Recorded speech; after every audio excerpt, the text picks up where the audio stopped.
अगर आप online selling करना चाहते हैं या ऑलरेडी ई कॉमर्स सेक्टर को ज्वाइन कर चुके हैं, ऑनलाइन सेलिंग करते हैं, different platforms like Amazon, Flipkart, Meesho, GlowRoad, Shopsy हर जगह पे सेल करते हैं, तो एक क्वेश्चन आपके दिमाग में ज़रूर आता होगा कि मुझे एड्स चलाना चाहिए या नहीं चलाना चाहिए। मतलब मुझे कैंपेन रन करना चाहिए या नहीं करना चाहिए, लाइटनिंग डील में पार्टिसिपेट करना चाहिए, कूपन्स को क्रिएट करना चाहिए या नहीं करना चाहिए। मैं आपको बता दूं, इनफैक्ट आपको जानना भी चाहिए कि ये बिल्कुल भी ज़रूरी नहीं है कि आप एड्स चलाएं ही चलाएं।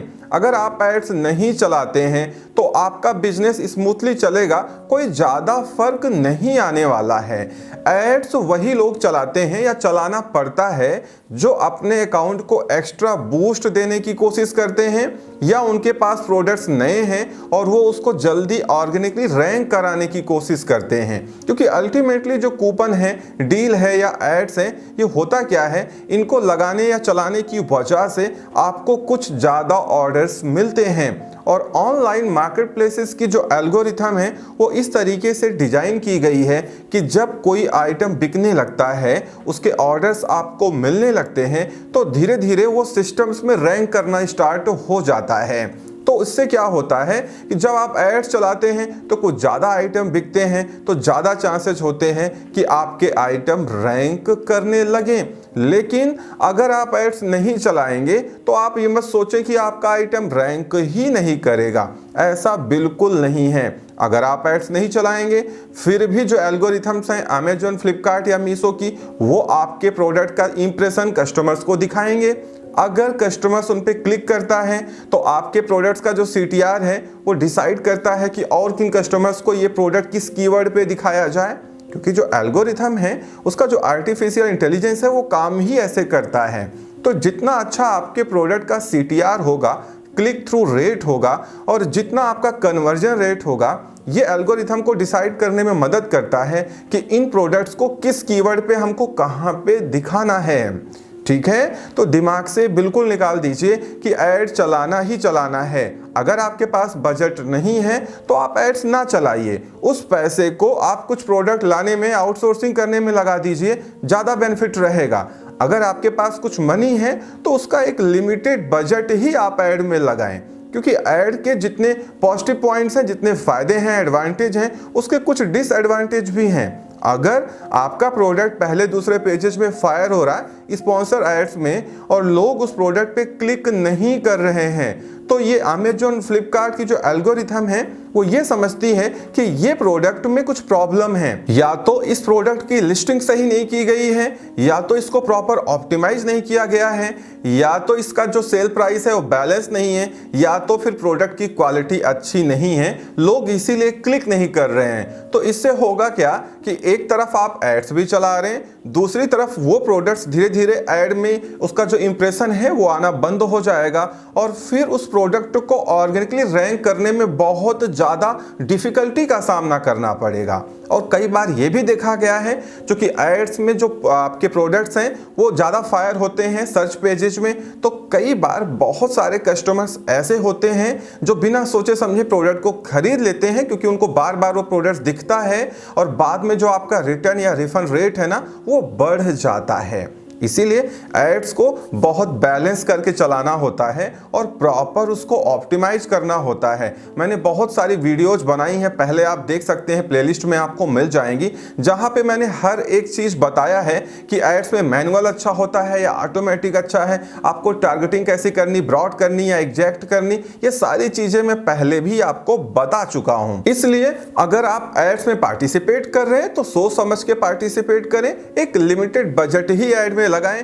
ऐसा नहीं आपको ज्यादा लालच आ गया कि चलो पैसे बढ़ाते जाते हैं, खूब आइटम बिकेंगे। मैं आपको बता दूं ऐसा नहीं होता है। एड्स का सिंपल रूल ऐसा है कि उसमें जितनी आपको सेल मिलेगी लगभग उतना पैसा, जो आपका प्रॉफिट मार्जिन है, उतना पैसा तो आप एड में लगा ही दे रहे हैं। तो अल्टीमेटली जो एड से आपकी सेल आ रही है उसमें आपका पैसा बच पाना बहुत कम पॉसिबल होता है। आप मान के चलो कि उतना पैसा तो आप डोनेट कर दे रहे हो अपने प्रोडक्ट को प्रमोट करने के लिए। इसीलिए इसको आपको बैलेंस रखना बहुत जरूरी है। आपने देखा होगा कि मैं ई कॉमर्स न्यूज भी आपको बताता रहता हूं, जितने भी मार्केट में न्यूज आते हैं अगर वो ई कॉमर्स सेक्टर के लिए हैं, ऑनलाइन सेलिंग के लिए हैं, तो मैं आपको समय समय पे बताता रहता हूं। और इससे होता क्या है ना कि जो आपकी बिजनेस पॉलिसी है, जो आपके सोचने का तरीका है, वो काफी रोबस्ट हो जाता है। यहाँ पे कोई पॉजिटिव या निगेटिव बात नहीं होती है, क्योंकि ये कोई मोटिवेशन नहीं चल रहा है। यहाँ पे जब कोई मार्केट में न्यूज आती है, कोई बड़े अपडेट आते हैं, गवर्नमेंट के कोई रिस्ट्रिक्शंस आते हैं, तो आपको बताना बहुत जरूरी है।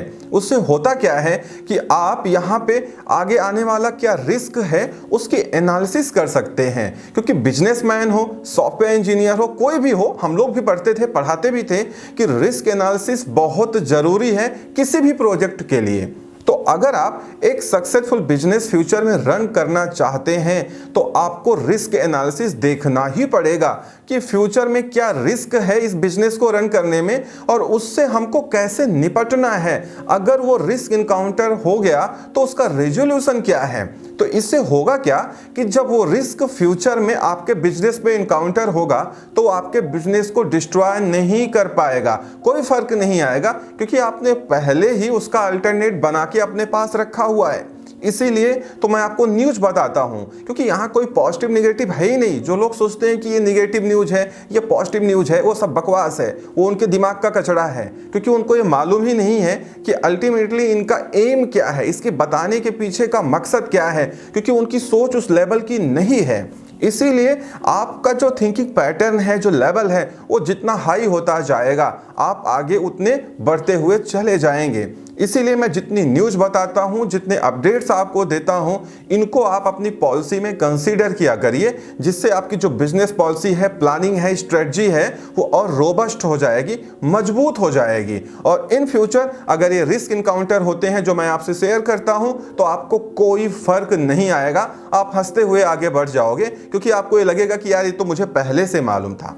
बात समझ रहे हैं? इसीलिए सारी चीजों को आप सीरियसली लिया करिए, क्योंकि ऑलरेडी मैं आपको बता चुका हूं स्मॉल बिजनेसमैन ई कॉमर्स में सक्सेस तभी पाता है जब वो ऐसे प्रोडक्ट लेके आए जो ये बड़ी कंपनीज या बड़े ई कॉमर्स जायंट सेल नहीं कर रहे हैं और इनकी पहुंच वहां तक नहीं है। अगर आप ऐसे प्रोडक्ट लेके आते हैं तो आपका ना तो सेल डाउन होना है और ना ही आपकी ग्रोथ होने से कोई रोक सकता है। ये ऑलरेडी मैं पॉइंट्स कई बार मेंशन करता रहता हूं, क्योंकि अगर आप ऐसे प्रोडक्ट ले आए जो बड़ी कंपनीज मार्केट में ऑलरेडी बेच रही हैं, उनका सेल प्राइस बहुत कम है, तगड़ा कंपटीशन है, आप भी वही बेचने बैठ गए, तो दिमाग लगाओ क्या वो प्रोडक्ट रैंक करेगा।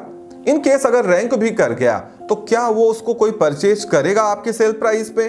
क्या आप वो सेल प्राइस दे पाओगे जो वो लोग दे रहे हैं? इसीलिए अगर आपके प्रोडक्ट ऐसे हैं जो वो लोग नहीं सेल कर रहे हैं तो आज की डेट में भी आपकी ग्रोथ होगी, आपको आगे जाने पे कोई रोक नहीं सकता, आप आगे जाओगे। हाँ, ये बात अलग है कि आपका इन्वेस्टमेंट वैल्यू कितना है, कितना पैसा आप लेके आए हैं, कितनी इन्वेंट्री से आपने अपना बिजनेस स्टार्ट किया है, इस पे मैटर करता है कि आपको आगे कितना आपका टर्नओवर होगा और कितनी ज्यादा आपको ग्रोथ मिलेगी। अगर आप 2 लिस्टिंग से आए हैं तो धीरे धीरे आप 2 का 10 करेंगे, 20 करेंगे, 50 करेंगे, 200 करेंगे। और अगर आप 2000 लिस्टिंग से आए हैं तो 4000 करेंगे, 5000 करेंगे, 10,000 करेंगे। बात समझ रहे हैं? तो साइकिल तो वही है, सबके लिए है। तो इसलिए आप ई कॉमर्स में ये सारी चीज़ों का ध्यान रखें और ये सबको कंसीडर करके एक रोबस्ट पॉलिसी बनाएं और इन फ्यूचर क्या रिस्क इनकाउंटर हो सकता है उसको भी कंसीडरेशन में ले। इससे आपको बहुत बेनिफिट मिलने वाला है और साथ में आपको अपनी मेंटल हेल्थ भी मजबूत रखनी है।